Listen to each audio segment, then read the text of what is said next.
امام اعظم کون تھے؟ امام تو بہت ہیں لیکن ہم ان کی بات پر کیوں عمل کرتے ہیں، اس کی وجہ بتاتے ہیں۔ امام اعظم ابو حنیفہ نعمان بن ثابت رحمۃ اللہ علیہ، تو یہ ہم ان کی تقلید کرتے ہیں۔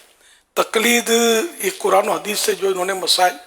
بیان فرمائے تو اس پر ہم عمل کرتے ہیں۔ پہلے تو صحابہ کرام سرکار صلی اللہ علیہ وسلم سے براہ راست سیکھتے تھے اور عمل کرتے تھے، بعد میں آگے جا کر یہ تقسیم علماء نے ہی کی۔ امام اعظم اتنے درجے کے عالم، جیسے آج بھی ہم عالم کی بات تو مانتے ہیں نا،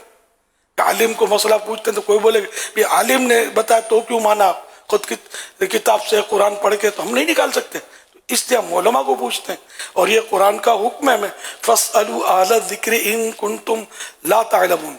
تو تم نہیں جانتے تو جاننے والوں سے پوچھو۔ تو یہاں اہل ذکر یعنی علماء، تو علماء سے پوچھو۔ تو یوں ہم پوچھ رہے ہیں، لیکن یہ کہ ایک تقسیم ہے کہ امام اعظم ابو حنیفہ رحمۃ اللہ علیہ اتنے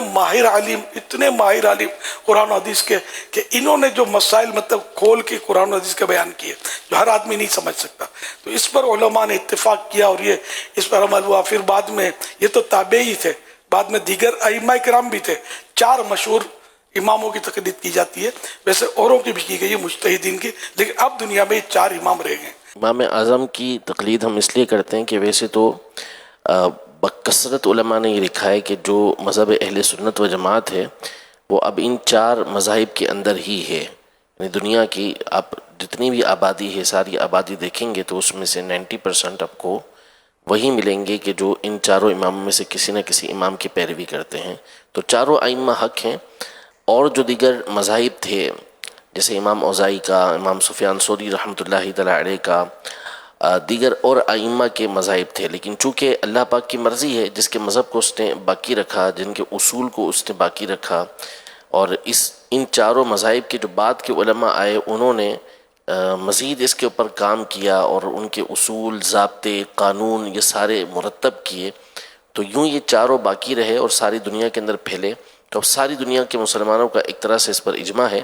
کہ ان میں سے کسی نہ کسی کی پیروی کی جائے گی، اور پیروی وہی ہوتی ہے کہ قرآن و سنت کی روشنی کے اندر انہوں نے جو اصول اور ضابطے دیے ہیں، جو مسائل بیان کیے ہیں، اسی کو ہم فالو کر رہے ہوتے ہیں، اور حقیقتاً وہ قرآن و سنت کی پیروی ہوتی ہے، اسی کے پیچھے چلنا ہوتا ہے۔ باقی رہا ہم کیوں ہیں، تو ہم اس لیے کہ ہمارے امام، ہمارے جو علاقے ہیں اس کے اندر ہمیشہ سے فقہ حنفی یہ رائج رہی ہے، تو اسی کی پیروی کی جاتی ہے۔ بہت سارے ممالک ہیں جہاں پر امام شافعی کے پیروکار ہیں تو وہ امام شافعی کی تقلید کرتے ہیں، بہت سارے جگہ ہیں کہ جہاں امام مالک کی تقلید ہوتی ہے تو وہاں پہ ان کی تقلید ہوتی ہے۔ تو جو جہاں ہوتا ہے اور جس مذہب پر وہ چل رہا ہوتا ہے پھر اسی پر اس نے چلنا ہوتا ہے، تو اس لیے کسی نہ کسی ایک امام کی پیروی کی جاتی ہے۔ اور داتا حضور یہ حنفی تھے، ہمارے غوث اعظم حنبلی جن کے ہم مرید ہیں، تو طریقت میں ہمارے امام غوث پاک ہیں، اس میں بھی شرم کوئی حرج نہیں ہے کہ حنفی، شافعی، مالکی، حنبلی، ان کے بارے میں فتاوی رضویہ میں لکھا کہ یہ سب حقیقی بھائی کی طرح ہیں، حقیقی بھائی ہیں، ان کے عقیدے میں کوئی فرق نہیں ہے۔ بعض مسائل میں کہ قرآن و حدیث سے ان کو یہ سمجھ آئی اور ان کی صلاحیت اتنی تھی کہ ان کا سمجھنا منظور رکھا گیا،